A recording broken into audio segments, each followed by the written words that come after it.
Question number 82, Rihon Doimari. অধ্যক্ষ ডাঙৰীয়া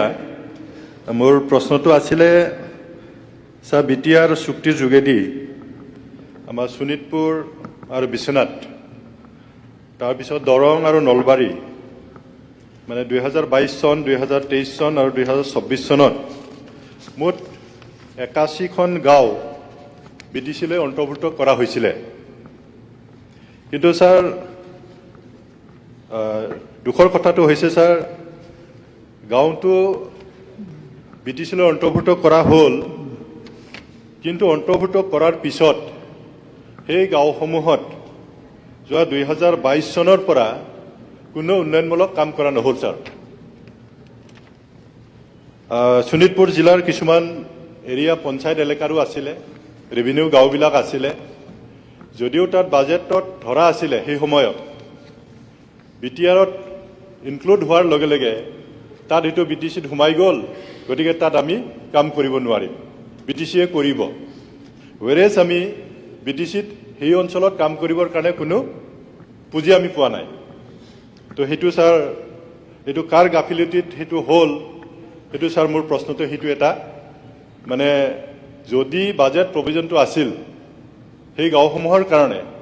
কিয় ইমপ্লিমেণ্ট কৰা নহ'ল বা যদি শোণিতপুৰ জিলা বা বিশ্বনাথ জিলাই যদি ইমপ্লিমেণ্ট কৰিব যদি নোৱাৰে তেতিয়াহ'লে সেই টকাখিনি কেলে বিটিচিলৈ হস্তান্তৰ কৰা নহ'ল সেইটো স্যাৰ আপুনি অলপ মন্ত্ৰী মহোদয়ক অলপ এই ব্যৱস্থা গ্ৰহণ কৰিবৰ কাৰণে অনুৰোধ কৰিব আৰু স্যাৰ দ্বিতীয়টো প্ৰশ্ন স্যাৰ মই সুধিছিলোঁ স্যাৰ এইবাৰ বাজেটত ইয়াৰ ব্যৱস্থা থাকিবনে নাই কাৰণ বিটিচিৰ যিখিনি বাজেট প্ৰভিজন থাকিব সেই অঞ্চলৰ কাৰণে যদি বাজেটত যদি আমাক ধাৰ্য যদি নকৰে কেতিয়াও আমি সেই অঞ্চলত আমি উন্নয়নমূলক কাম আমি কৰিব নোৱাৰিম গতিকে মোৰ এটা অনুৰোধ এইবাৰ 26-27 বাজেটত সেই গাঁও অঞ্চলতো যাতে আমি উন্নয়নমূলক কাম কৰিব পাৰোঁ তাৰ কাৰণে বাজেট প্ৰভিজনটো ৰাখিব লাগে আৰু স্যাৰ 3 নম্বৰ প্ৰশ্ন মোৰ স্যাৰ যেহেতু গহপুৰটো আমাৰ ওদালগুৰি জিলাৰ পৰা প্ৰায় 150 কিলোমিটাৰ দূৰত গতিকে খালি গাঁওটোহে ইনক্লুড কৰা হ'ল স্যাৰ সেই অঞ্চলবিলাকত উন্নয়নমূলক কাম কৰিবৰ কাৰণে ওদালগুৰিৰ পৰা কণ্ট্ৰল কৰাটো কোনোপধ্যে সম্ভৱ নহয় কাৰণ 150 কিলোমিটাৰ যাব লাগে যে ওদালগুৰি বিডিঅ এজন কেতিয়াও গহপুৰত যাব নোৱাৰে তো মাটিবাৰীৰ কাম কৰিবৰ কাৰণে তাত চাৰ্কল অফিচাৰ নাই চাৰ্কল অফিচাৰৰ কাৰণে ওদালগুৰিত আহিব লাগিব নহ'লে মাজবাট আহিব লাগিব স্যাৰ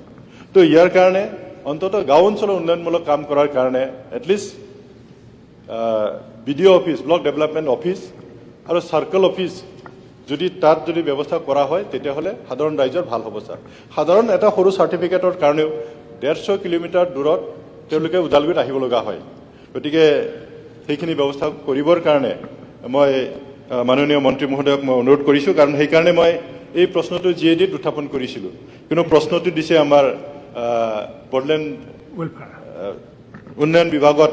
এইটো হস্তান্তৰ কৰিছে গতিকে সেইখিনি প্ৰশ্ন স্যাৰ সেইখিনি ব্যৱস্থা সোনকালে কৰি দিলে অন্ততঃ সেই অঞ্চলৰ মানুহে যথেষ্ট উপকৃত হ'ব কাৰণ 2 বছৰ তেওঁলোকে কোনো চৰকাৰী আঁচনি তেওঁলোকে নাপালে সেই দায়িত্বটো স্যাৰ আমি ল'ব লাগিব নহ'লেতো সেই অঞ্চল একদম থাকি যাব সেইখিনি স্যাৰ